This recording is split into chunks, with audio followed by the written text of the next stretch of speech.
Ana me había pedido que quede grabada la sesión para Sí, subirla. porque sabía que se me iba a olvidar y aquí ya está grabando, ¿ves? Ya a mí se me había olvidado, pero Sofía está en todas. Ah,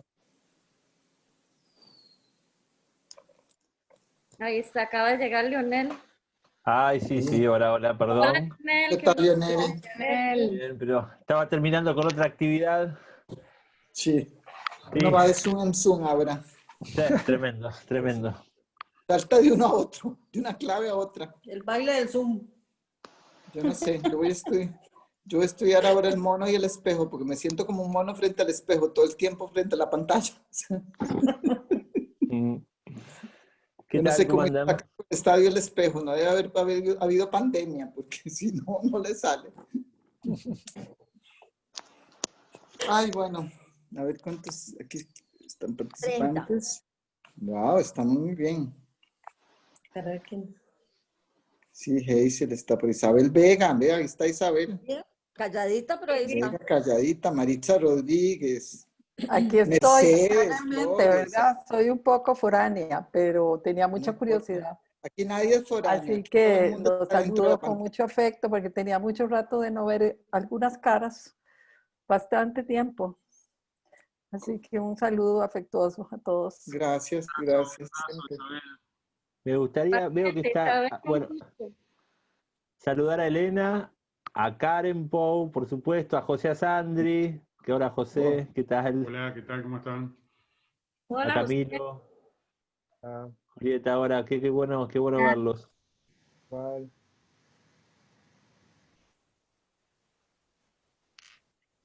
Cuando quiera, Camilo, porque ya son las 11. Pues Bien, esperamos a buenos los... días, Maritza. ¿Usted es la que manda, María? No, yo no mando jamás. ¿Cómo que no? Ni en la casa. Imagínate yo, peor. Bueno, ustedes dicen, solo damos los 5 minutos de rigor, como quieran, pero ya son 11:03, faltan 2. Sí, ¿Qué, a yo las dije 11:05, dar no? 2 minutos por si alguien... Sí, Sí. Pero no, sí, está se le bien. olvidó. Los autores, ¿por qué? Roberto me ha dicho que se iba a conectar, Roberto Marín, pero está en Guanacaste, entonces no sé si le dio si le habrá dado ahora todo el problema es que te dé el wifi para conectarte. Pero vos estás en Guanacaste, Alex, o estás acá en... Yo estoy en Guanacaste, estoy en la casa de mis padres. Ah, ¿ves? Si escuchan animales raros ahí, no se preocupen.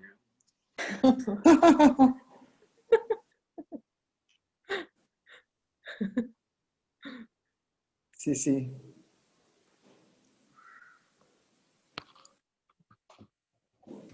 Bueno. Bah.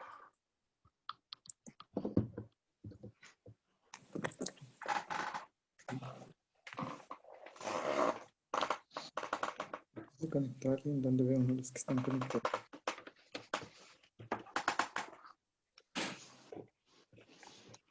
Inés Trabal está, mira, de la Ecole.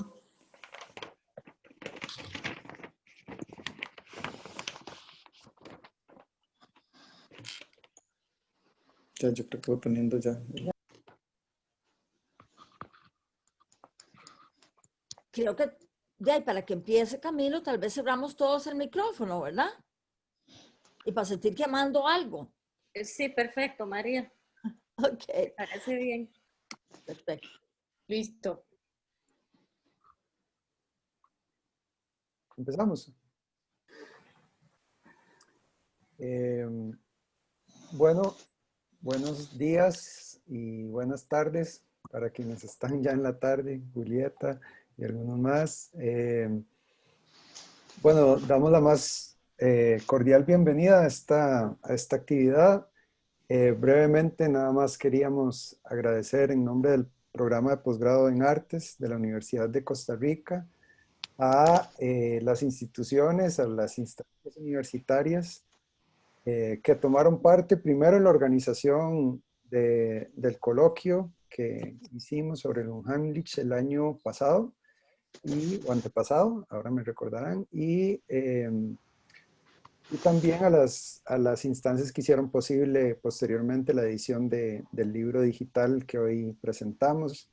Me refiero a la Escuela de Psicología, al Instituto de Investigaciones en Artes, a La École, a Ediciones Justine, y el día de hoy también quisiéramos dar un agradecimiento especial a María Lourdes Cortés, que ha accedido a moderar esta mesa, querida amiga, y también a Julieta Lopérgolo y Alexander Jiménez, quienes van a fungir como comentaristas del libro, como presentadores del libro. Así que bueno, en nombre del programa de Posgrado en Artes, les reitero la bienvenida, el agradecimiento a todos y todas, y les cedo la palabra desde ya a María. Perdón, Karen, vos me dijiste que iba a hablar a alguien antes la editora del libro, ¿no? Sí, Elena. Sí, Elena, la idea es que Elena dijera unas palabras también. Elena, tenés la palabra, por favor. Gracias, Lourdes. Y te felicitamos por el libro que quedó hermoso. Gracias, gracias. No, pues muchas gracias. Pues buenas tardes a todos. Es para mí pues motivo de gran felicidad, para mí y para el Comité Editorial de Ediciones Justine, estar acá con ustedes reunidos a pesar de la distancia y en estas circunstancias de realidad aplanada. Pero bueno, pues este es un encuentro que nos da mucho gusto porque pues es el resultado de un esfuerzo en conjunto, ¿no? En colectivo, que inicia pues con la iniciativa de Jeanette Barrantes y de Karen Pou el año pasado. Fue el año pasado que estábamos, justo hace un año exactamente, que estábamos en San José, Costa Rica. Y bueno, pues para mí es, recuerdo el viaje, no sin cierta nostalgia, de ese viaje a San José, que fue para mí pues un viaje muy cálido, como siempre, ¿no? En San José, en Costa Rica, la gente y el lugar suele ser muy cálido, con este estilo caribeño que yo celebro y que creo que ojalá que sea parte también pues de la presentación de este libro y del libro en sí mismo, ¿no? Pero sí, me da mucho gusto y nos da mucho gusto que lo hayamos logrado concretar, y pues gracias a todos los que participaron. Todos los trabajos fueron muy buenos. No todos fueron publicados, lamentablemente, por una cuestión de tiempo, ¿no? Pero pues yo espero que sea también una manera de que circule el trabajo del psicoanálisis, de los que hacemos psicoanálisis, y que podamos transmitir un poco de la pasión, ¿no? De lo que nos apasiona. Y además a partir de un texto como es el texto de Heimlich, ¿no? Que por eso fue el coloquio, ¿no? A partir de la celebración de los 100 años de un texto tan interesante como es el texto de Freud. Y bueno, sin más, pues los dejo y pues gracias a todos. Muchas gracias, Elena. Bueno, antes de darle la palabra a los presentadores, quiero agradecer a Karen y Jeanette por invitarme el año pasado a acercarme a este coloquio que me acercó de nuevo a Freud, y a decir que me arrepiento horriblemente de no haber mandado mi artículo sobre Río Sucio, y eso que Karen me insistió bastante. Pero bueno, eso Freud diría que es un lapsus o alguna cosa de esas extrañas. En todo caso, muchas gracias, y vamos a empezar con Alexander Jiménez. Para los que no lo conocen, bueno, Alexander es costarricense, concretamente nicoyano. Es doctor en filosofía por la Universidad de Salamanca y catedrático de Historia del Pensamiento en la Universidad de Costa Rica. También es profesor visitante de la Universidad de Salamanca. Obtuvo el Premio Nacional de Ensayo en el 2002 por su libro El imposible país de los filósofos, el discurso filosófico y la invención de Costa Rica, que se ha convertido en un libro referente para muchas disciplinas y muchos estudios acá. Bueno, es investigador y también investigador del Instituto de Investigaciones Filosóficas, y también fue editor del Informe de Desarrollo Humano, Aprendiendo a Vivir Juntos, Convivencia y Desarrollo Humano en Costa Rica. El tema de las migraciones y de la convivencia que le ha interesado muchísimo. Gracias, Alexander. Tenés 5 minutos. No es cierto. Sin estrés, como me dijo Karen. Adelante. Después presentamos a Julieta.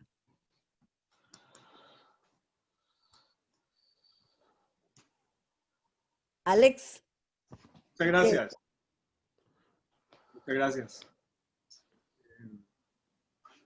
Estoy muy emocionado de ver a a tanta gente querida y seguramente a tanta gente por querer también. Y eso es bonito cuando uno participa de esto. Quiero empezar agradeciendo la invitación a presentar este libro. Como verán, yo no tengo mucho más que agregar a lo que ya está escrito ahí, pero lo cierto es que agradezco mucho la ocasión de poder leer estos textos. Yo no he seguido ningún método al leerlo. Digamos que fui leyendo desde hace tiempo libremente y ahora me gustaría dibujar o reconstruir un poco ese camino, solo que, como digo, no fue un camino definido de antemano. Entonces comienzo recordando eso que Ginette menciona en su texto de manera tan bella, de que el método es el camino luego de haber sido recorrido. O, como dice un poquito más adelante, se trata de un viaje que avanza regresando.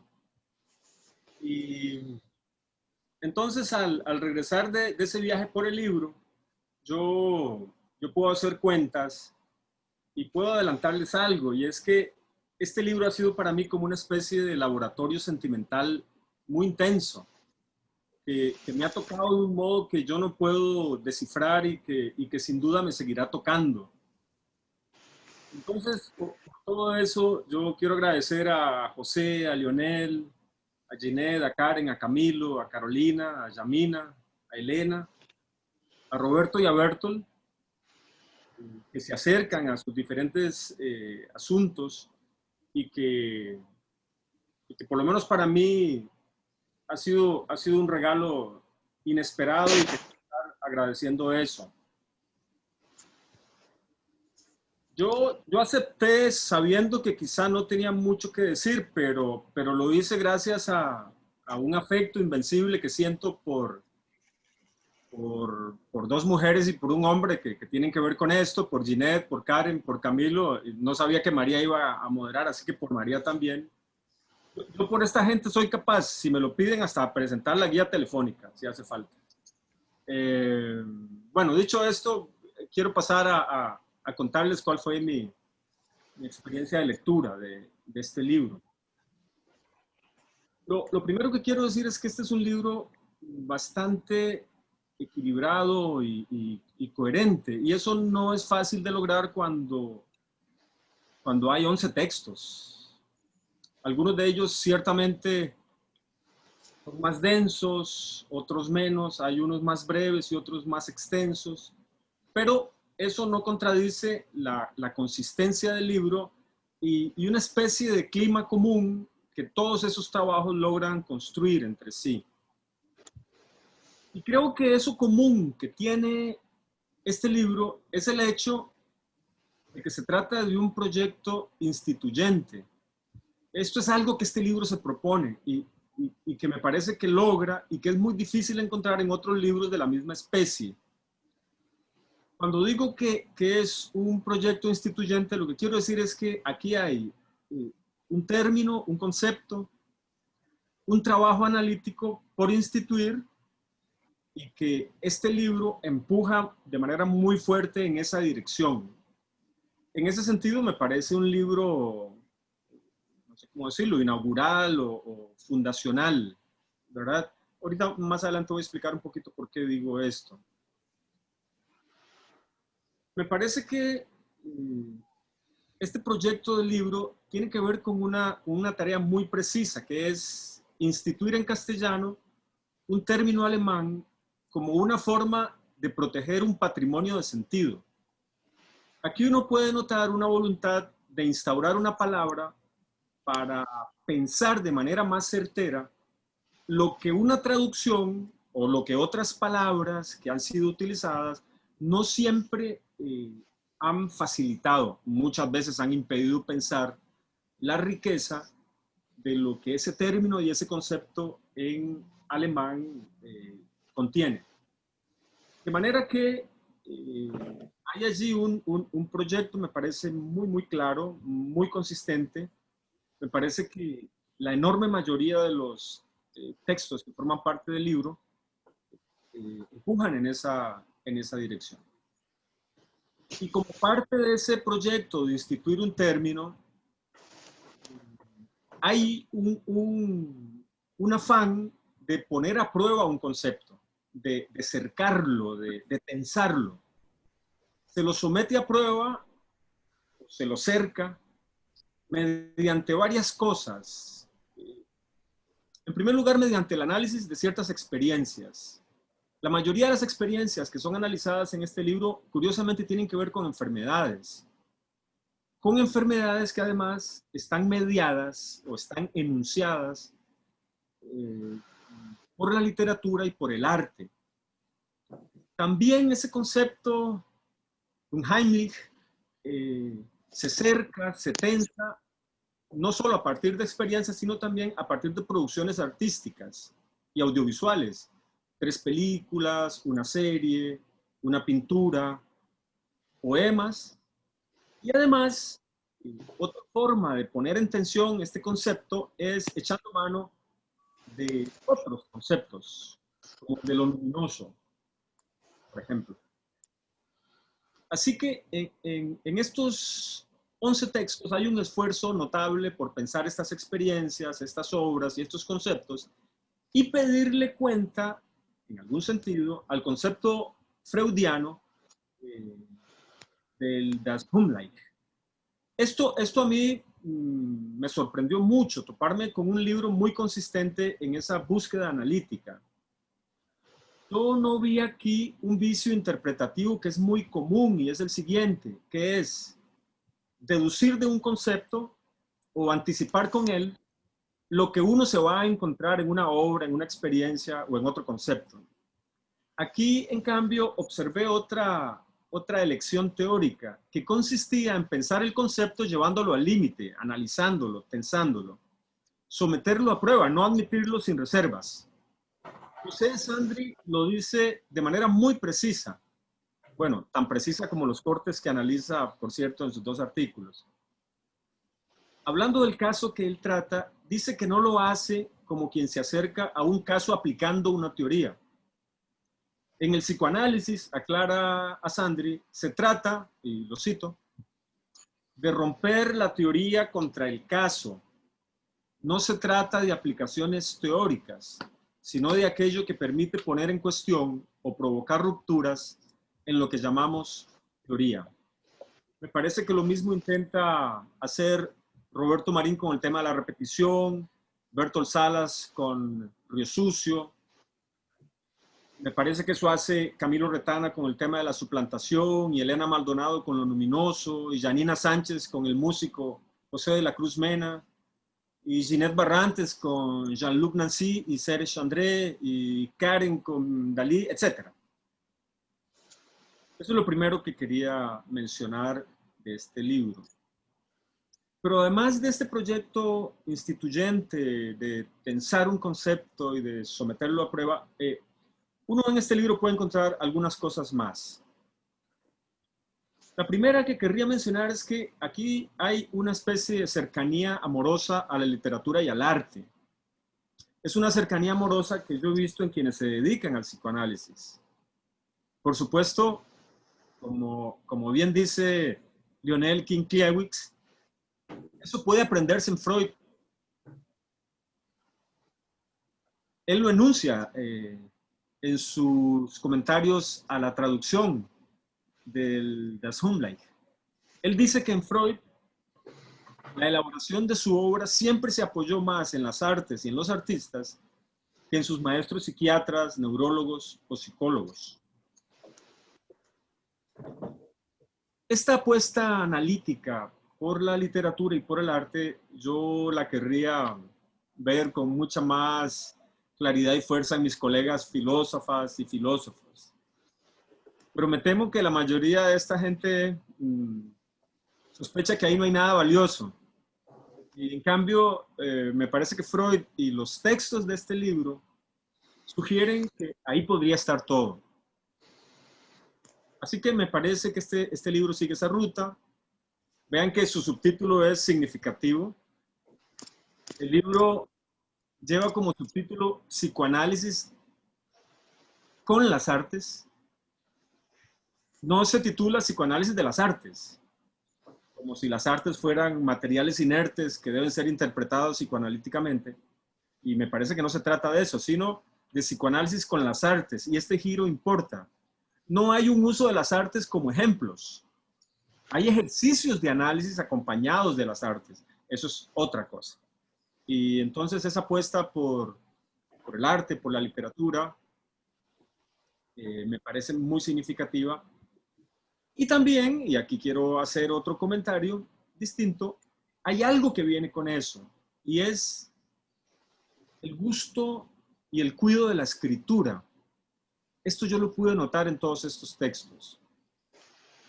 A diferencia de textos que uno lee en el mundo de las ciencias sociales y de la filosofía, que suelen ser textos normalmente desamorados, desangelados, escritos por gente que piensa que lo esencial son las ideas y las citas que uno hace y que la escritura es solo un ropaje prescindible. En cambio, este es un texto en el cual uno comprende que la escritura es un componente esencial. Y también eso parece tener que ver algo con lo que uno aprende sobre Freud leyendo este libro, y es el valor autónomo de la escritura. Para Freud, escribir no es el momento final y formal de un trabajo previo de análisis y pensamiento. Escribir es ya una práctica analítica, una práctica cognitiva, y es una parte tan central del proceso como las otras. Y algo curioso es que yo sé que no toda la gente que participa del libro es psicoanalista, pero toda la gente que participa en el libro adquiere, yo no sé si por una especie de contagio del bien, una aura que les permite escribir de una cierta manera. Y esa cierta manera es una de las cosas más notables que tiene este libro. Quiero decir que las tramas de estos textos, de las películas, de los cuadros y de los poemas están muy bien elaboradas, muy bien explicadas. Hay una belleza particular en esas explicaciones, incluso en las que están rodeando un sufrimiento profundo que uno puede adivinar. Sí, verdad que no tenía tiempo de salir a... ¿Me escuchan? Sí, es que se metió otra voz, pero ya silencié a la persona. Perdón. Les decía que hay una belleza particular en la escritura, incluso en algunos capítulos que rodean sufrimientos profundos. Como les decía, en el libro hay varios textos que tratan sobre gente en estado de enfermedad. Y aún ahí hay un constante cuidado, digamos, del lenguaje. Allí donde alguien se está jugando la vida, parecería que también es importante cuidar el lenguaje. Es un libro que en algún sentido asume la lengua, guarda, conserva riquezas profundas que tienen que ser atesoradas y visitadas, y eso es todo un trabajo. Bien, yo quisiera, luego de hablar de estas cosas del libro, confesar también un poco de mi experiencia como lector. Mi experiencia como lector de un libro como este puede parecerse a la de alguien que va a un jardín botánico sin tener ningún saber botánico y se topa con especies que ve por vez primera y no sabe cómo se llaman ni cuáles son sus propiedades. Y sin embargo, a pesar de eso, queda fascinado con lo que ve, pero también con lo que eso que ve le permite verse, ¿verdad? Yo aquí me he topado con palabras que desconocía directamente o que conocía solo a medias, como luminoso. Términos como criptar, cripto, orfar, orfa, extranjear, extranjearse, fijeza distraída, atención flotante, son cosas que son términos que ayudan a pensar y que devuelven, digámoslo así, posibilidades muy ricas para acercarse a lo que uno no se ha acercado antes. Así que estas nuevas palabras son como nuevas especies para mí. Yo recuerdo lo que dice Marcel Proust, mi querido Proust, a propósito de un pintor que pintaba unas rosas tan maravillosas que esas rosas pintadas eran ahora una nueva especie de rosas. Bueno, pues algo así me pasa con muchos de los términos que pude encontrarme aquí en este libro y que probablemente van a formar parte también de mi mundo analítico y de mi trabajo y de mi vida. Dicho esto, y como ven, supone un cierto deleite, yo también tengo que confesar que no siempre he seguido fácilmente los argumentos que en el libro se construyen, que exista belleza y que la escritura esté cuidada no significa que uno pueda necesariamente avanzar fácilmente. Yo no siempre he podido seguir en todos los extremos lo que aquí está en discusión, en la de menos no se trata de eso. Me pasa aquí algo que Maurice Blanchot decía de manera muy hermosa a propósito de los textos de Foucault, sobre todo los primeros textos de Michel Foucault. Decía Blanchot que él casi no entendía nada de lo que decía, pero que le encantaba el modo en que Foucault ponía las cosas al revés. Así que ese revés de las cosas que ustedes me han enseñado en este libro, a mí también me ha gustado muchísimo. Voy terminando. Con este libro entonces me ha pasado algo parecido a lo que me pasaba en mis excursiones escolares. Yo fui un escolar en un pueblo, en un pequeño pueblo de Costa Rica, en el noroeste, que se llama Nicoya, desde aquí les hablo. Y en mi escuela rural, solíamos tener cada semana.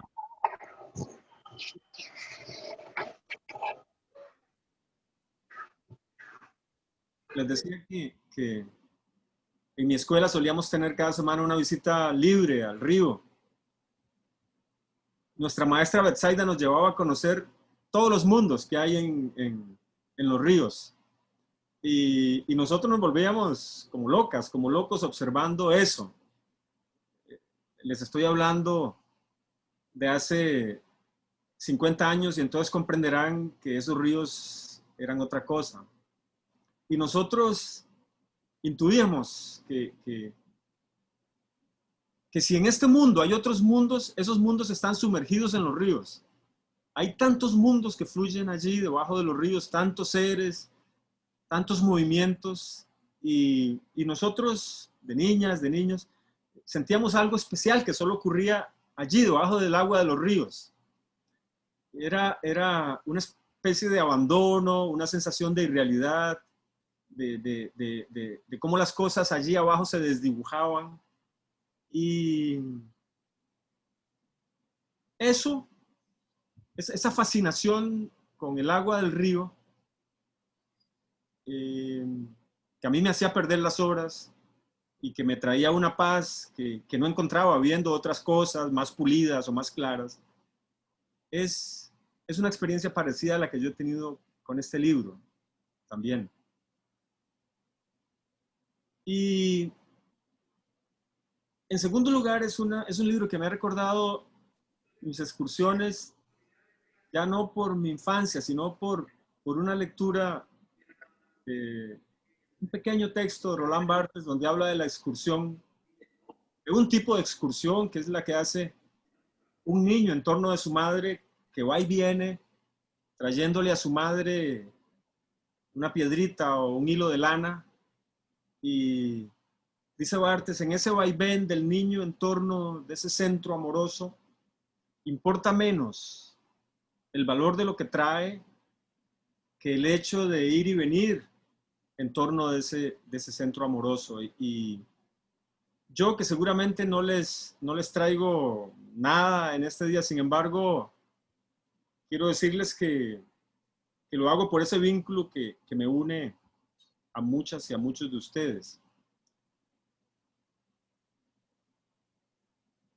María, me faltan un par de páginas, pero puedo terminar aquí. Jay, yo creo que una segunda ronda. Ok. No, para nada, Alex. Dale. Ok. Estamos encantados. Ok. Quería cerrar regalándoles una historia, que es una historia que puede acompañar algunas de las historias que ustedes me han contado en el libro. Vean que les estoy hablando mucho a las autoras, a los autores, es a propósito. Esta es una historia relativamente conocida que tiene que ver con una de las modalidades del parecido, que es la suplantación, algo que Camilo trabaja admirablemente en su texto. Y esta historia que quiero contarles está contada nuevamente, es una historia de Shakespeare, pero está contada nuevamente en una novela de Javier Marías que se llama Berta Isla. En esa novela hay un personaje,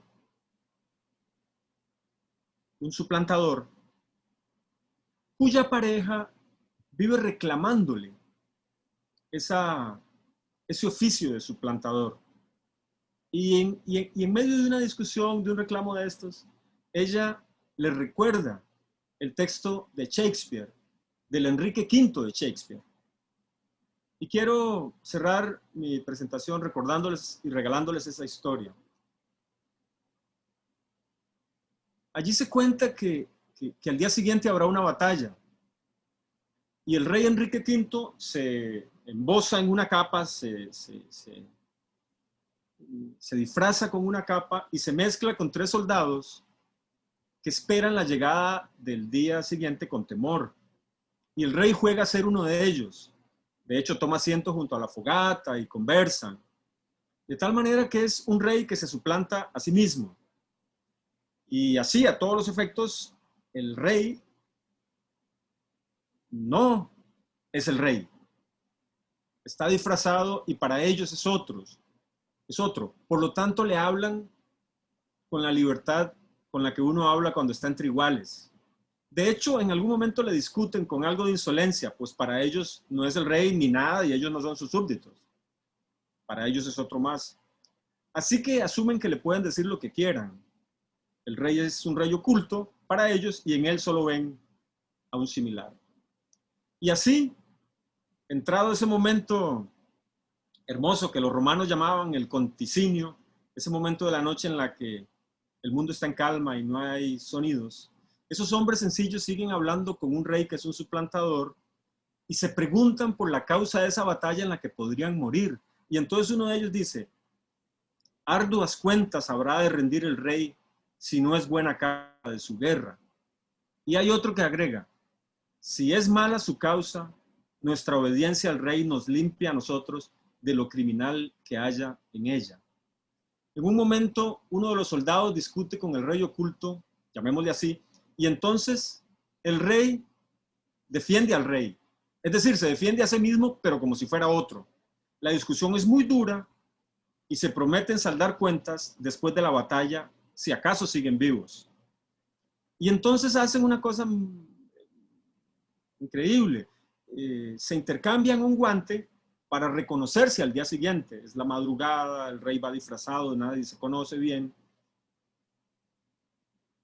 Cada quien se queda con un guante y los llevarán en el casco al día siguiente para reconocerse y saldar cuentas. Se reconocerán porque cada quien portará un guante igual a otro. Y así ocurre unas escenas más tarde. La batalla contra los franceses ha terminado, el rey ha sobrevivido y el soldado también. Y en un momento en el que el rey está recibiendo un recuento de las bajas, ve pasar a ese soldado con un guante prendido en su gorro. Y ahora el rey, con todo su esplendor, con su corte, lleno de decanes, le habla a ese soldado y le pregunta que por qué lleva ese guante así. Y el soldado le cuenta todo lo sucedido en la noche y le habla de un inglés o de un galés desconocido con el que se retó. Y el rey con malicia le pregunta, ¿y si ese hombre fuera un caballero?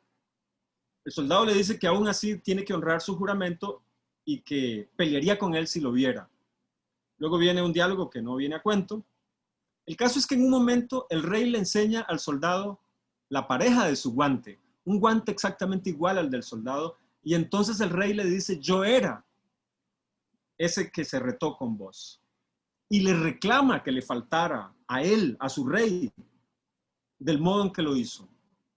Fue a mí a quien prometiste pegar y a quien ofendiste, dice el rey. Y el soldado le dice algo como esto, Majestad, usted no era usted era un hombre corriente y lo que usted sufrió bajo esa figura, atribúyaselo a usted mismo, no a mí. Esa es su culpa. Porque si usted era ese que yo creí que era, yo no incurrí en ofensa alguna. Así que le ruego que me perdone. Al final, el rey pide que llenen de dinero aquel guante del soldado y le dice, quédatelo, compañero, y llévalo como una distinción en tu gorro hasta que yo lo reclame. Mi punto es que este soldado tiene que haber vivido la experiencia de alguien tan cercano en la noche profunda, a la luz del día, tan lejano,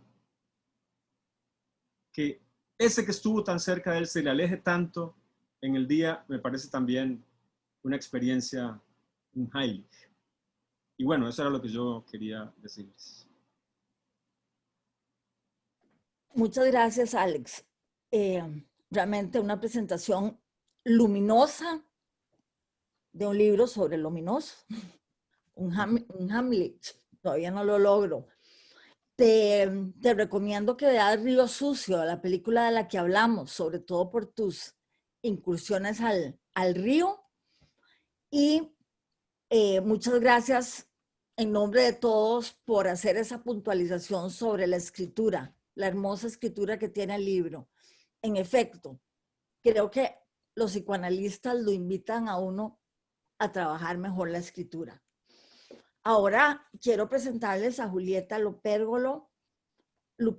Julieta es argentina, nacida en Rosario. Es licenciada en letras y en psicología y trabaja como psicoanalista en Buenos Aires y Montevideo.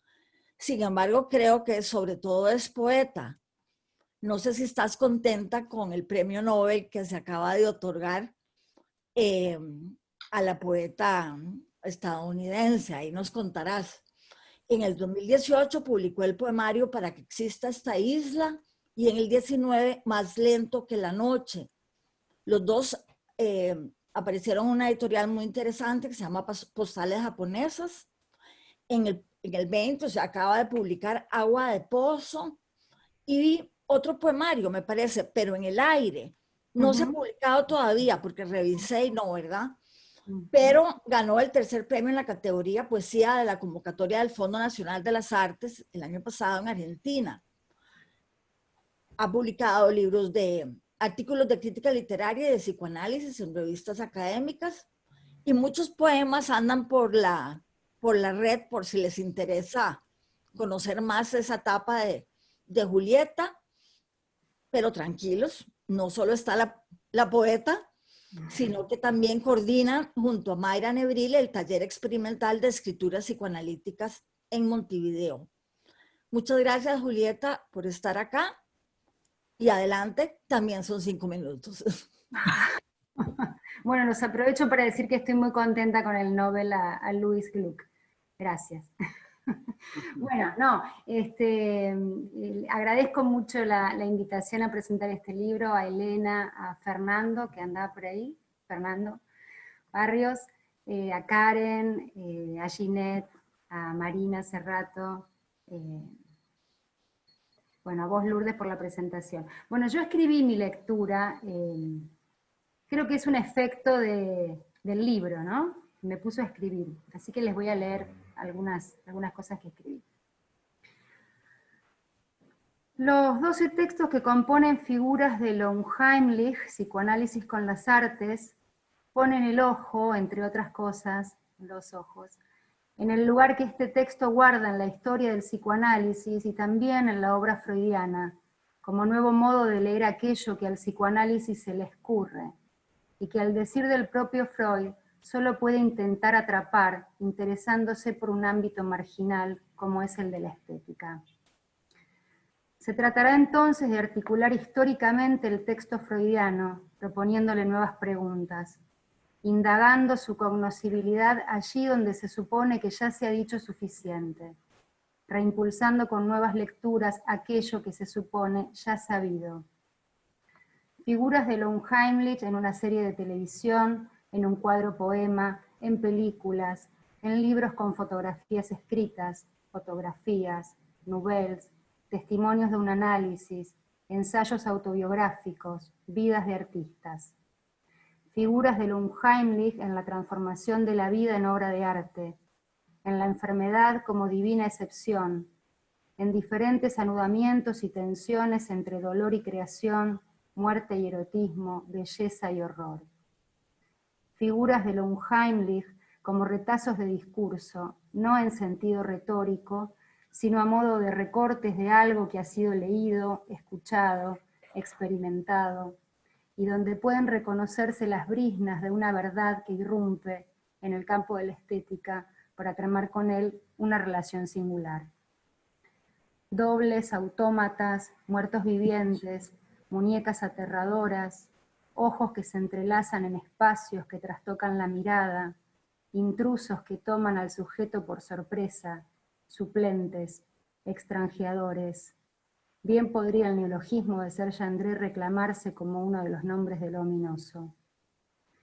¿De qué modos la presencia de lo bello, lo aterrador, lo erótico, lo mortífero, lo opaco, lo secreto, lo mistérico, tal como a cada uno de los autores lo interpelan las múltiples relaciones entre el psicoanálisis y las artes, que, de este modo, de qué modos, refuerzan la apuesta del libro respecto de interrogar las posibilidades críticas del ensayo freudiano? Según Adorno, el ensayo es la forma por excelencia del pensamiento, especialmente por lo que éste tiene de indeterminado, caótico ante la aspiración científica de obtener una verdad indivisible, pues un impulso asistemático gobierna al ensayo, lo somete como forma a sus derivas, consciente de la imperfección del lenguaje como herramienta, género del ensayo donde las pasiones se convierten en saber. Considero que figuras de lo Unheimlich, en consonancia con lo ominoso, admiten, en cierta forma piden, ser leídos desde la perspectiva del ensayo como forma. No solo en lo que respecta a las particularidades que el pensamiento encuentra en la escritura, sino también atendiendo a lo que Adorno señala como un problema fundamental, el acotamiento del arte como reserva de irracionalidad. Es por todos conocido el interés que Freud manifestara por el arte y los artistas en general, aunque comience su texto de 1919 señalando lo infrecuente que resulta que los analistas se sientan proclives a realizar indagaciones estéticas. Sabemos, porque leímos el libro, que en una ocasión de una visita que Salvador Dalí le hiciera a Freud, poco antes de su muerte, el pintor le llevó como obsequio Metamorfosis de Narciso, acompañado de su poema correspondiente. Poco después, en una carta a Stefan Zweig, Freud afirma la importancia de realizar una investigación analítica acerca de cómo fue posible pintar un cuadro como ese. Pero también es cierto que para algunos artistas, como es el caso de Kubrick, la obra de arte puede servirse de la investigación analítica para llevar adelante una investigación. Hasta puede extraer estrategias y recursos estéticos de un texto psicoanalítico como lo ominoso para filmar una película. En el inconsciente estético, Jacques Rancière afirma que si Freud acude a los poetas, no es para demostrar la capacidad interpretativa del psicoanálisis en lo referente a las fantasías de los artistas, sino porque en esa querella de racionalidades que constituye el arte de fines del siglo XIX, horizonte de nacimiento del psicoanálisis, Freud encuentra cierta relación entre la racionalidad del arte y la racionalidad del inconsciente. No será por la vía de la aplicación ni del comentario descriptivo que se intentará renovar en este libro que presentamos la dimensión revulsiva del interrogante que Freud plantea en su ensayo, comenzando por el núcleo lingüístico de la palabra unheimlich. Ningún psicoanálisis del arte, entonces, ni subordinación de algunos de sus términos, ni distinciones jerárquicas entre discursividades varias. ¿Acaso la novedad advenga en este libro por la vía de cierto movimiento estetizante del texto freudiano, realizado por los autores, torsión que a su vez permite la reapropiación de aquellos elementos fantasmáticos que han sido expulsados históricamente de la ciencia positivista y arrojados al limbo del arte? Permite también la recuperación del estatuto litigante de dichos elementos, cosa que solo puede llevarse adelante desde un enfoque transdisciplinario, que contemple el carácter histórico, cultural y político de los mismos, a los que no es fácil asignarles un propietario. Diseminadas a lo largo del libro como si constituyeran en cierta forma su espíritu, puedan leerse entre tantas las siguientes preguntas. ¿Es lo ominoso como noción, palabra, concepto, propiedad del psicoanálisis? ¿Qué sucede si abandonamos la pregunta por la especificidad del objeto para asumir la condición de artefacto de todo discurso? Ya Leo Bersani se había preguntado acerca del significado de la estetización del texto de Freud. Estetizar el texto freudiano implicaría, para el autor, problematizar las aspiraciones de formalización y estructuración del mismo Freud y su obra. Siempre fascinado por el discurso de la ciencia y al mismo tiempo por la creación de mitos a sabiendas de la dimensión engañosa del saber, o de cualquier saber, pretendidamente científico, y por lo tanto coercitivo. El ensayo como forma, el modo de leer que esto entraña, dirá Adorno, se aproxima a la independencia estética, si bien siempre mantendrá su diferencia respecto de lo estético por el medio que utiliza, y porque aspira a la verdad que el objeto sobre el que fija su atención ofrece al irrumpir en el campo del arte. ¿Qué sucede cuando Freud interroga a los demonios? ¿A cuáles interrogarán los autores de este libro y de qué modo? Se me ocurre al modo en que Walter Benjamin describe el hacer del hombre que excava, como alguien que no ha de tener reparo en volver una y otra vez al mismo asunto, en irlo revolviendo y esparciendo, tal como se remueve y esparce la tierra. Leonel Klimkiewicz aborda la lectura del texto freudiano desde las particularidades que el manuscrito, dos imágenes del manuscrito original de Das Unheimlich dan comienzo al artículo, nos brinda. Tachaduras, cambios, correcciones, elementos de los que Freud prescinde, las equivocaciones o fallidos, así instalados en las costuras del texto, en sus desgarrones, cobran fuerza detalles no observados, elementos del contexto de producción y recepción del texto, a los que un lector atento presta atención. Detalles que operan como enigmas y hacen señas al lector casi como pidiendo ser leídos. En el detalle entonces se halla el germen de una lectura en potencia que testimonia acerca de una relación nueva entre lo pensado y lo pensable. Solo hay que seguir el gesto de quien desentierra de la lengua los huesos del vocablo que ha demostrado ser renuente a las oposiciones tajantes, a las asociaciones lineales, a los orígenes ciertos. Seguir el movimiento de quien acepta dejarse llevar por, como diría Freud, caminos inversos.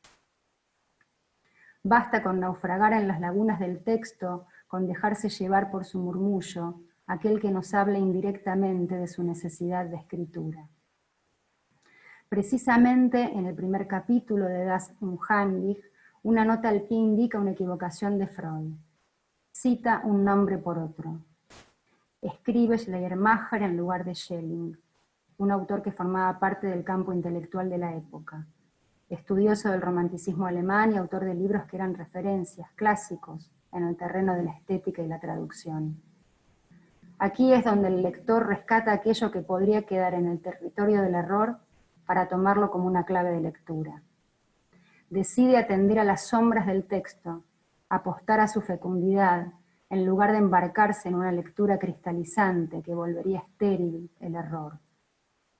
Dirá Barthes, el texto tiene necesidad de su sombra, espectros, trazos, rastros, nubes necesarias.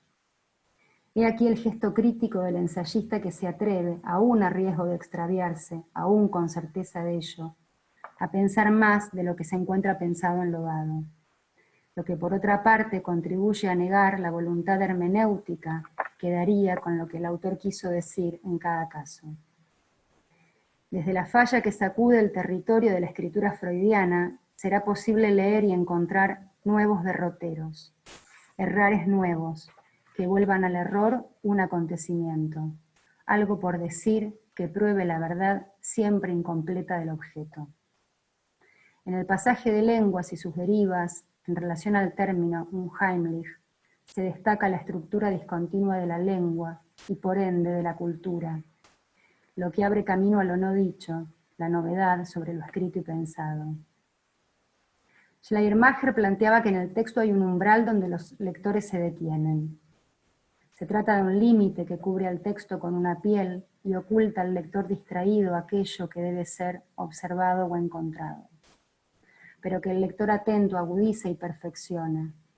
Se trata entonces de estar a la altura del asunto, de atender a las apuestas que el texto esconde u ofrece en su potencialidad, contradiciendo así la idea de un destino, o más bien, de lo que se trata es de negarle al texto la existencia de un destino.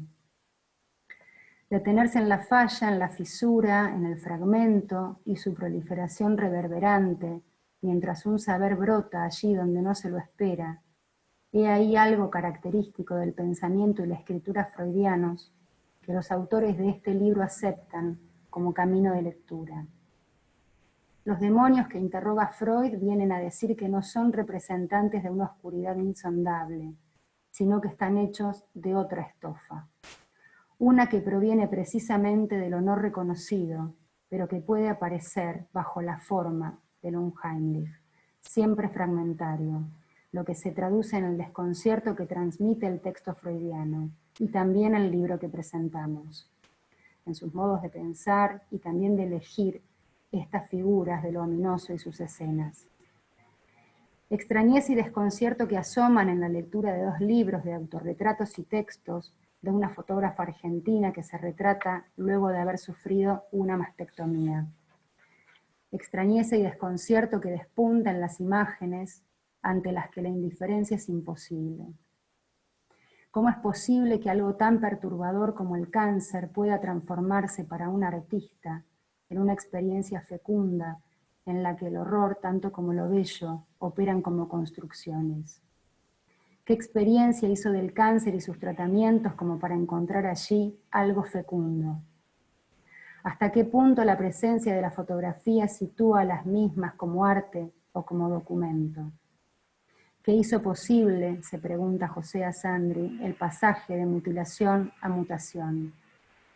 ¿Qué lugar tuvo el psicoanálisis en esos procesos artísticos, dado que mientras se fotografía, el artista también se analizaba y escribió sobre ello? Extrañeza y desconcierto que se leen en este libro en la experiencia radical de un sujeto que se reconoce ajeno dentro de sí. Los entrecruzamientos entre el ensayo autobiográfico de Nancy en El intruso y el posfacio de la novela Flac de Serge André permiten pensar en un caso lo ominoso surgido tras la creación de la propia figura como intruso. Tal es el caso de Nancy, cuando relata la mutación sufrida por un trasplante de corazón. Su ensayo filosófico se centra en la experiencia terrorífica que supone la recreación por parte de la técnica de una creación que va más allá de lo humano y que revela que la vida propia no se sitúa en ningún órgano. En otro caso, el de André, diagnosticado con un cáncer fulminante y con un pronóstico de entre 3 y 6 meses de sobrevida. Lo ominoso irrumpe en la lengua para nombrar una experiencia a través de un neologismo como extranjearse. Neologismo que le sirve al autor para nombrar una parte ajena al análisis, puesto que la escritura comienza ¿dónde, más que cuándo, el análisis termina. No es un resto del análisis, ni una representación amparada detrás de la máscara del escritor. Escribir en este caso puede conducir a alguien a la experiencia de ser extranjero en una lengua a otra. ¿Qué hace un artista con la transformación física que acontece una vez que la lepra, por ejemplo, ataca el cuerpo hasta volverlo irreconocible? ¿Qué hace que la ceguera no arrase con su mirada? ¿O de qué modo el parecido como reminiscencia fallida puede operar más allá de su contraposición a lo verdadero? Otro mérito freudiano, según afirma uno de los autores de este libro: colocar el carácter siniestro del parecido en el campo de la estética, en lugar de ubicarlo en el campo de la falla o el error. En la lectura de este libro nos encontramos, además del movimiento de quienes siguen el camino del fragmento y el equívoco en el texto freudiano, con aquellos que ubican allí relaciones aún no establecidas, incluso forzadas, vecindades no señaladas. Esto, que podría parecer una obviedad, cobra el valor de un verdadero desafío. Tal es el caso de la relación que establece Elena Maldonado entre lo luminoso, término trabajado por Rudolf Otto, y lo ominoso freudiano, en la que encuentra el autor algunas similitudes y también algunas diferencias. Rara vez se hace alusión, nos dice, a lo luminoso en el terreno del psicoanálisis, a excepción de una mención de Lacan en el Seminario de la Ética, cuando dice que lo luminoso surge a cada paso, y a la inversa, cada paso de lo luminoso deja un surco. Es así que es posible pensar que lo ominoso tiene una deuda con dicho término. Con este señalamiento, el autor acerca entonces otro elemento que gravitaba en el campo intelectual de la época y que sin embargo no ha sido tomado en cuenta por el psicoanálisis. Se trata de pensar lo luminoso, su racionalidad, inspirado en lo numénico de Kant, enfatizando el componente de misterio y de fascinación que comparte también con lo sublime. Es precisamente el lugar del misterio, elemento constitutivo de lo luminoso, lo que según la autora ha perdido terreno en el mundo contemporáneo. Y podríamos decir también en la lectura de lo ominoso, a manos del desarrollo tecnológico. Citando a Agamben, la autora afirma que no se trata de iluminar el mundo con la luz de la razón, sino todo lo contrario. Oscurecer el espectáculo del siglo presente con el fin de percibir en esa oscuridad la luz que trata de alcanzarnos y no puede. Es decir, se trata de buscar que hable aquello que en el texto permanece en silencio, que hable aquello que permanece fuera de toda definición. ¿No es esto lo que de algún modo Freud les pide a los poetas, a los artistas, cuyos ejemplos contradicen, según él, las expectativas de los analistas? Retomo entonces una de las preguntas que el texto sobre lo luminoso abre en este libro, para señalar otra. ¿No les pide Freud a los artistas que testimonien precisamente acerca de la racionalidad propia de la fantasía, lo que a su vez le permitirá discriminar lo ominoso que uno vivencia y lo ominoso que uno se representa o sobre lo cual lee, allí donde el creador puede engañarnos acerca de la realidad? Para terminar, lo que le confiere unidad a este libro es la apuesta citada en la introducción del mismo, la invitación a escuchar los pasajes de lengua, las réplicas que el texto publicado en 1919 ha provocado y aún provoca, a partir de una serie de entrecruzamientos entre el psicoanálisis y las artes. Figuras de lo unheimlich, psicoanálisis con las artes, es la ocasión para interrogar el texto freudiano más allá de lo ya leído y pensado, desde el centro mismo de su desconcierto. Muchas gracias. Muchas gracias, Julieta. Una lectura muy profunda en la que volvés a... Yo no soy psicoanalista, hago terapia. Es lo único que te puedo decir. Me interesó muchísimo en una época, pero nos tirás ideas, imágenes para hacer una lectura profunda y a la vez parcial, porque hablas de huecos, de efectos, de fragmentos, ¿verdad? Muy, muy hermosa. Y quisiera subrayar antes de abrir al público, ¿verdad? Esta relación muy interesante que sí sabemos que Freud la defiende mucho, entre el psicoanálisis, el arte y la literatura, porque muchos aquí estamos convocados desde otro lugar, como Alexander, como Camilo, como yo misma, ¿verdad? Karen trabaja entre las dos cosas, ¿verdad? Viene de la danza, pasa por el psicoanálisis y ahora trabaja bastante lo visual y me imagino, bueno, María Clara es música. Entonces creo que las dos presentaciones nos han ayudado a identificarnos de alguna manera, a enamorarnos del texto para los que no lo hayamos leído o no lo hayan leído, perdón, a tratar de entrarle, ¿verdad? Desde cualquier lugar, me parece, aunque sea desde el lugar de la de la ignorancia o del no saber, creo que siempre vamos a encontrar algo. Y creo que no hemos enfatizado suficiente en agradecerle a Lionel su traducción y a la vez su como decía Alex, mantener el término, ¿verdad? Que creo que algunos lo evitamos, sobre todo por no decirlo mal en alemán, ¿verdad? Pero que me parece que es importante ese rescate que él hace. No sé si hay alguien que quiera comentar algo, si alguno de los presentadores quiere añadir algo, abrimos un poco el público, ¿verdad? El público virtual que estamos. Ginette, Karen, que son las mamás de esta historia. Muy ticos, no van a hablar. Karen. Sí. Bueno, muchas gracias a los dos presentadores. Realmente han sido iluminadoras, bellísimas. Gracias a María por la moderación. Y te agradezco también haber señalado lo del libro de Lionel. En realidad yo creo que quizás eso está en la base de que nuestro trabajo tenga una cierta unidad. Nosotros compartimos esa traducción. En realidad, cuando Ginette y yo le dábamos vuelta a la idea de celebrar los 100 años de este texto, que yo creo que para las artes ha sido muy importante, estaba en el horizonte esa traducción excelente de Lionel. Y realmente, a modo de anécdota, yo le dije a Ginette en una de nuestras reuniones preparatorias del posible coloquio, qué bonito sería que Lionel pudiera venir. Y como es Ginette, ¿verdad? Ella lo trajo. Me dijo, no, ya yo entro en internet, lo conecto y no sé qué. Y la verdad que el coloquio en ese sentido fue maravilloso porque contamos con Lionel dando la conferencia.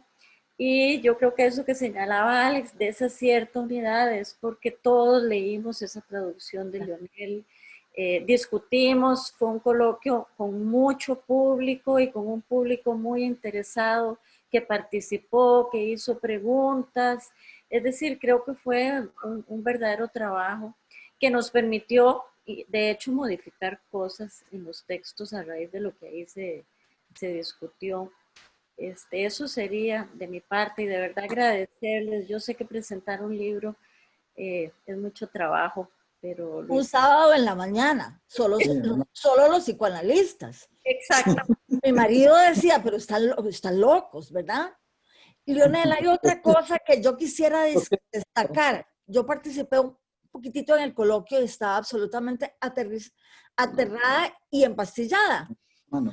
Y Lionel, un poquito empastillada como para estar tranquila, ¿verdad? Y Lionel, me acuerdo que le prestaba mucha atención a cada uno de los exponentes y le hacía, retroalimentaciones muy, muy sabias y a la vez como muy afectuosas. Lo digo por esa mala prensa que tienen los argentinos, ¿verdad? Y eso yo te lo quería agradecer en público. José Asandri quiere compartir con nosotros. Por favor, tener la palabra. Sí, bueno, buenas tardes. Para mí, buenas tardes. Muchas gracias por la presentación. En primer lugar, quería decir que la experiencia del coloquio para mí fue realmente una experiencia muy enriquecedora. Y ahora me encuentro con esto de que es participar de un libro del cual yo no tenía ninguna intención al principio, lo cual también me sorprende, sobre todo por la lectura de Alex y de Julieta. Y dos comentarios. Uno, en relación a esto de las artes y el psicoanálisis. La nuevo Premio Nobel de Literatura pasó por el psicoanálisis antes de escribir poesía. Se podría decir que su historia fue de la anorexia mental por el psicoanálisis para llegar a la poesía. Pero quería comentarles algo que me topé hace muy poco tiempo, que es este libro, que no sé si lo ven, Mark Fisher, se llama Lo raro y lo espeluznante. Es un libro de un, qué sé yo, bloguero, filósofo, performer inglés, que justamente, publicado en español en el 2018, que justamente habla también de la cuestión de lo ominoso, lo siniestro, lo unheimlich, y que me topé con el hecho de que también en inglés hay dificultades para pasar del alemán al inglés, al punto de que, por ejemplo, no utiliza la palabra habitual que es uncanny para traducir unheimlich, sino que se refiere justamente a lo raro y lo espeluznante como modalidades de esa experiencia, y que de hecho toma a Freud justamente como un texto fundamental para ese tipo de experiencias. No, me parece que para quienes están interesados en seguir avanzando en este tema, vale la pena leer este libro, y es algo que yo no lo tenía a mano cuando el coloquio, pero bueno, para alguien que continúe, digamos, el trazo que dejó este coloquio y este libro, puedan, digamos, avanzar un poco más. Y bueno, de nuevo gracias a los organizadores del coloquio, a Lionel y a Justin Ediciones por editar este libro, ¿no? José, ¿repetirías el nombre del autor? Se llama Mark Fisher. Lo pongo aquí, no sé si se ve en la pantalla. No mucho. Por cierto, nada más un comercial. Ese libro está en la librería Andante aquí en San Pedro, por si la gente de acá se interesa. En la que vos tenés como comisión, ¿verdad? El 40% de las acciones. Ok. Gracias, José. Ginette va a hacer un comentario también. Es nuestra ministra de Relaciones Psicoanalíticas. Bueno, nuestra embajadora. Hoy quería, además de mi agradecimiento, quiero expresar también mi nostalgia por el recuerdo de hace un año y también por verles hoy nada más que en imagen. Realmente creo que habría sido una oportunidad magnífica también tener esta presencia, no solamente en imagen, pero es lo que tenemos y realmente ha sido una experiencia muy agradable y extranjerizante escuchar hablar de nuestros textos, creo, desde otros lugares, porque justamente este extranjearse no tiene, o extrañarse, no tiene solamente esta connotación de espeluznante, sino de rara, ¿verdad?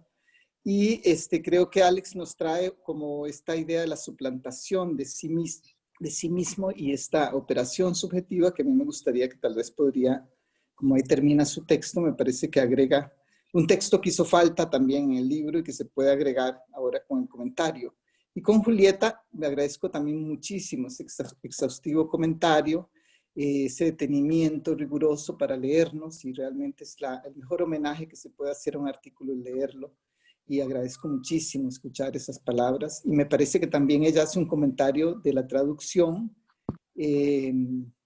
en dos sentidos, o sea, uno novedoso, ¿verdad? Del equívoco, con un trabajo con el equívoco, el error, el obstáculo, y también creo que aporta una forma novedosa que tal vez por la rapidez no pude captar enteramente, pero me parece que aporta algo nuevo de este modo de traducir en equipo e investigación que hace Lionel, que creo que son de una riqueza extraordinaria, con traductores y psicoanalistas, y un trabajo con la lengua que ya Alex me parece que decía que no tenía método, pero había un método en su no método, porque era una manera de arribar a muchos problemas y situaciones que quedan para pensar ahora para todos.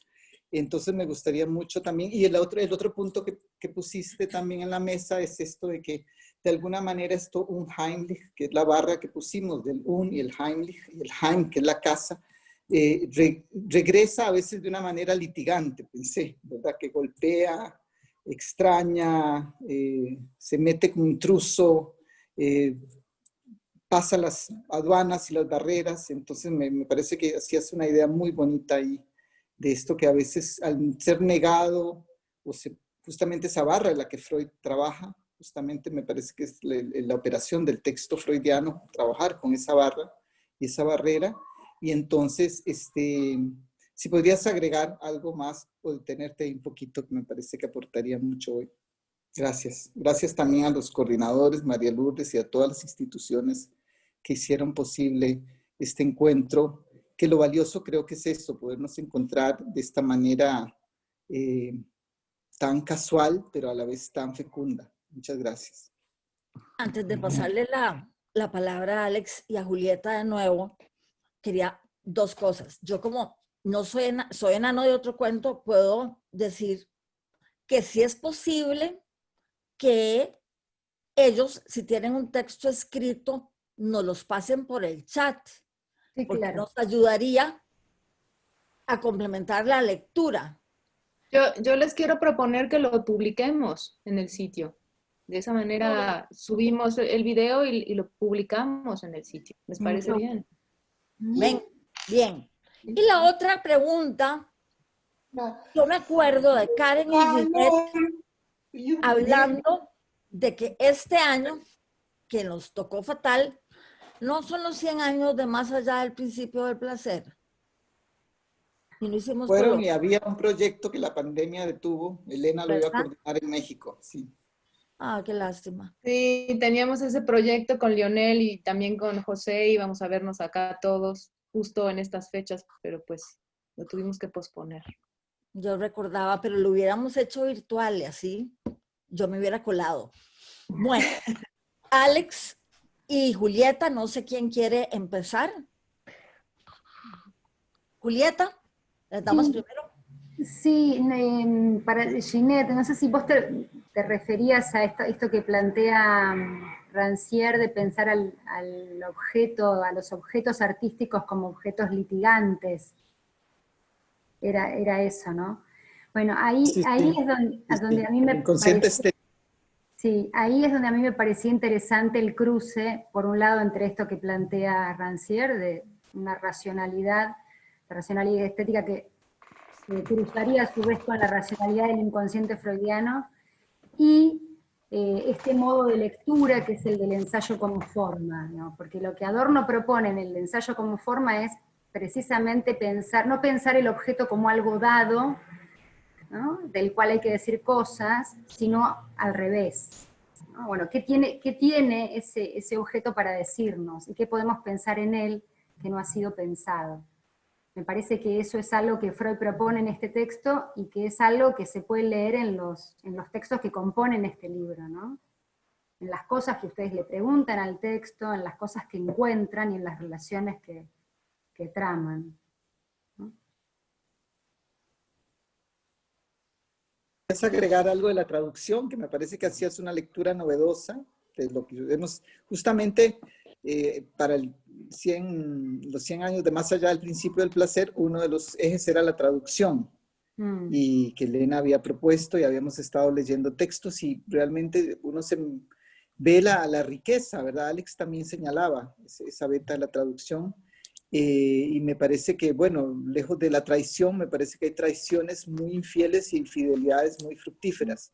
Entonces, pero aquí creo que señalabas una vía también de trabajo en la traducción, y que me parece que es muy valiosa, porque creo que también esto lo vienen problematizando estas nuevas traducciones críticas de Freud, que ya es imposible leer a Freud si no se leen esos textos. Ginette, ¿y no se puede hacer un 100 más 1? Bueno, María Lourdes, usted puede organizar cualquier cosa, ya la conocemos, ¿eh? Ya conocemos su capacidad organizativa, así que queda usted a cargo, y yo sé que se organiza. Usted es la que conoce a la gente y usted tiene también mucha energía. A ver, ahí después las voy a estar fregando a Karen y a Ginette.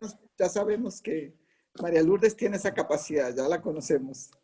Bien, no sé, esto me parecía un punto importante porque me parece que hacías una lectura novedosa y que es importante puntuarla ahí. Y bueno, la idea de pensar la traducción como traición no deja de ser una lectura ideológica también sobre los problemas que plantea la traducción, ¿no? Me parece que lo que hace Lionel y el equipo que trabaja con él no es ir por el lado de la traición, porque supondría ir a encontrar restituir algún sentido ahí verdadero u original de la palabra que además no es el interés, me parece, que compartimos, digamos. Me parece que lo interesante del trabajo de Lionel y de este intento de nombrar de otro modo lo siniestro, lo ominoso, es ir precisamente por el lado de lo fragmentario, por el lado del desecho, por el lado del resto, que es un poco también seguir el camino de lectura del propio Freud, cuando empieza a hacer todo ese rastreo etimológico y conceptual por el concepto, ¿no?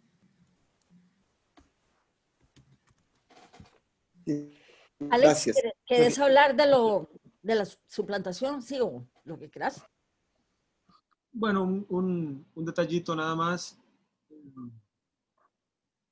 Yo leí o reconstruí un poco esa historia a partir del texto de Camilo Retana sobre la serie The Missing.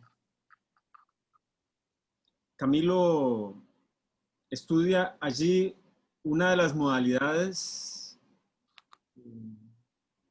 de lo similar, que es la suplantación. Menciona otras, por supuesto.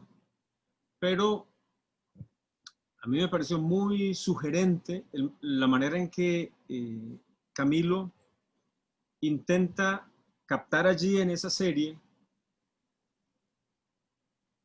un dato, y es el siguiente.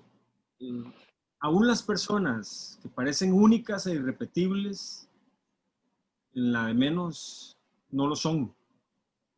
Y por eso, digamos que quise acompañar el texto de Camilo de este otro relato de Shakespeare, porque en el fondo me parece que van en la misma dirección, ¿verdad? Un rey que parece alguien singular e irrepetible, y al final de cuentas puede ser como uno más, es uno más. La estructura de los cuentos populares tiene esa estrategia simpática de suponer que en el fondo, en cada una y en cada uno de nosotros hay una reina o un rey que todavía no sabe que lo es. Bueno, pues en esa historia que les conté, en realidad, lo que se puede decir es que en toda reina o en todo rey hay un hombre o una mujer común que no sabe que lo es. Y esa era la razón, nada más, por la cual cerré así con esa historia. Aprovechar para hacer un anuncio, ya estoy, sí. Y es que Camilo presenta un libro sobre el disfraz, que también me hace una relación con la suplantación, ¿verdad? El 28 de octubre de este mes, me parece que a las 6 de la tarde, bueno, puedo ahora pasarles el anuncio, y tengo la tarea de presentarlo junto con un músico y una artista plástica. Entonces creo que quedan invitados, no sé cómo nos vamos a disfrazar, pero bueno, el libro es muy, muy interesante. ¿Alguien más quiere decir algo? Sí, yo quiero. Dale. ¿Puedo? Lionel. Sí, claro. Bueno,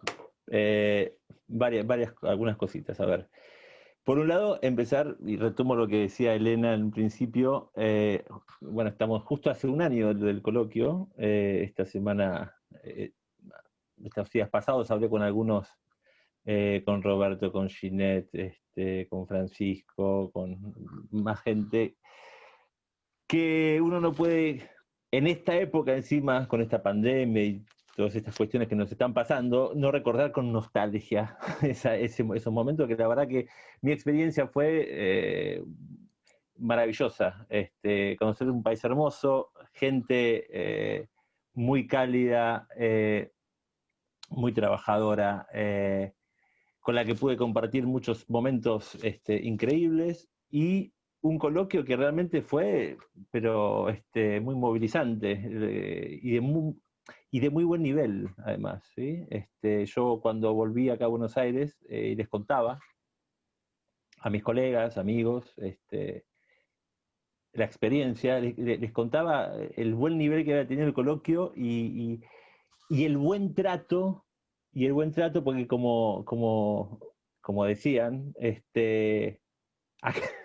lamentablemente a veces, por la idiosincrasia misma de porteña, ni siquiera argentina, porteña, a veces aquí las cosas son más ríspidas. Y yo me quedé sorprendido del respeto y del buen trato y quedé tan agradecido, ¿sí? Por ese intercambio que entiendo que así siempre es mucho más productivo. Así que, bueno, primero eso fundamental y conocer tanta gente, no solo a los ticos, sino que tuve la oportunidad de conocer gente de Uruguay, gente de México, ya saben a quién me refiero, y fue una grata experiencia. Y poder reencontrarlos acá también, por supuesto, ¿no? A José, a Elena. Y después agradecerles a Julieta, bueno, por supuesto, Ginette y Karen por la organización de todo eso, la Universidad de Costa Rica, ni hablar, ¿no? Eso fantástico. Julieta y Alexander, la verdad que estoy maravillado e encantado con las palabras que dijeron, por dos cuestiones. Julieta hablaba de que después igual me gustaría volver a escuchar y a leer si pasa lo que escribió, lo de la estetización del texto freudiano. Y te quiero agradecer, Julieta, por cómo, bueno, leíste lo que yo traté también un poco de transmitir respecto a esto, ¿no? La lectura de esto, de los detalles, de la tachadura, los restos, lo que queda ahí fragmentado, ¿sí? La lectura de esa fragmentación. Porque, y aquí me gustaría, Borges, a quien siempre me gusta traer, y Ginés lo sabe muy bien, él decía, ¿no? Si él que había escrito un poema a su gato, Beppo, él pensaba, ¿no? Si las cosas eran en sí intrínsecamente poéticas, y decía que no, que para ascenderlas a poesía incluso ni siquiera se requería hablar privativamente en metáforas, sino que el punto crucial para que una cosa, un hecho sea estético, tenía que ver con que la pudiéramos vincular a nuestro vivir, ¿sí? Y pensarlas con devoción. Así lo decía él. Y yo leo esa devoción, esa palabra, como tener una relación íntima con ese hecho estético, con ese hecho, con esa cosa, ¿sí? Para elevar la categoría de poesía, de hecho estético.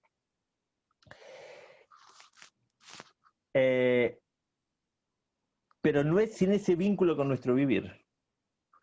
Y ahí, Alexander, lo que vos dijiste,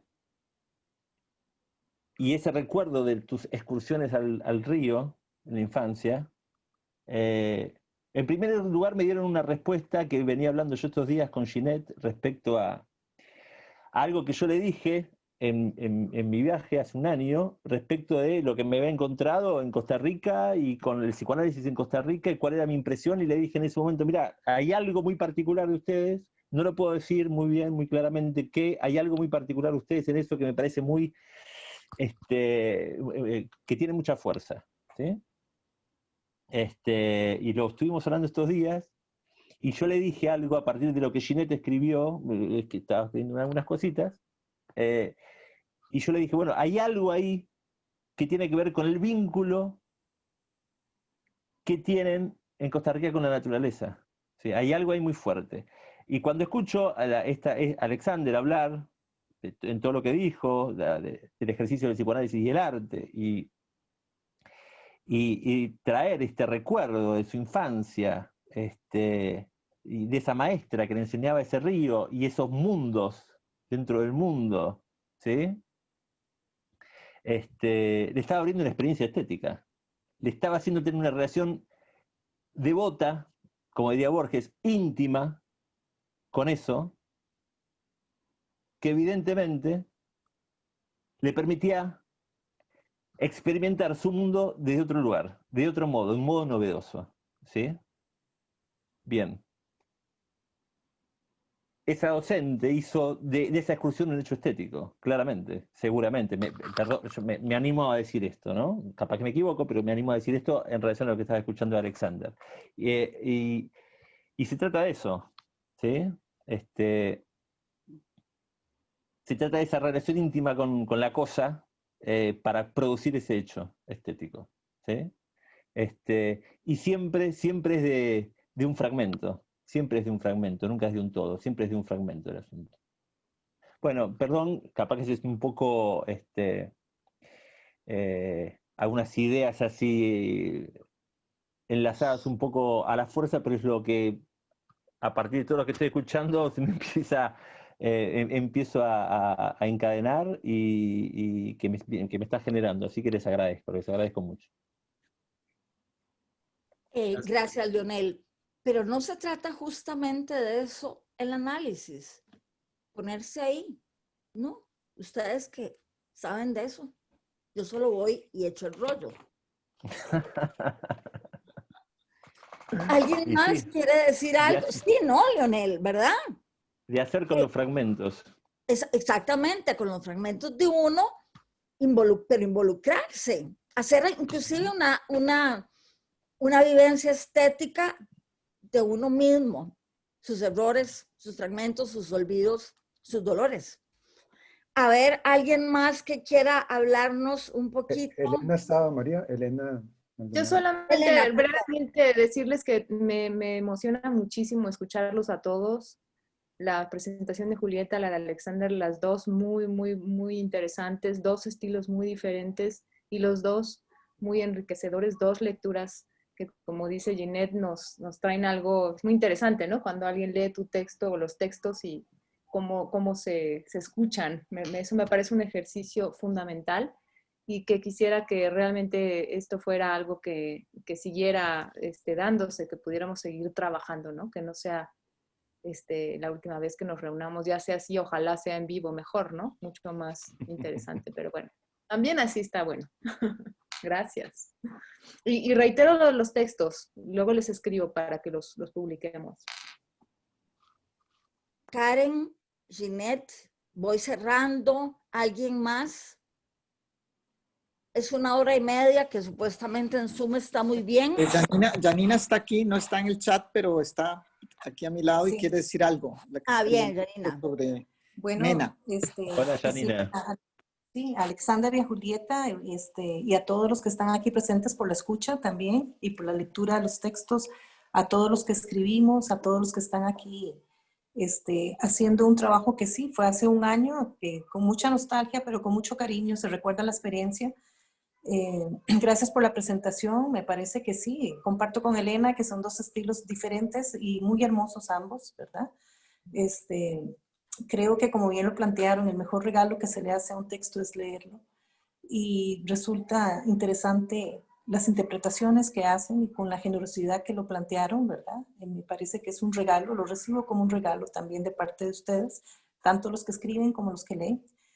Y como bien planteaba, creo que era Alexander, cuando hablaba un poco de esta traducción, como este vocablo alemán, a partir de todo este trabajo de Leonel y su equipo, ya es una traducción al español, donde también comprendí que no solo es una traducción, es un trabajo profundo de investigación.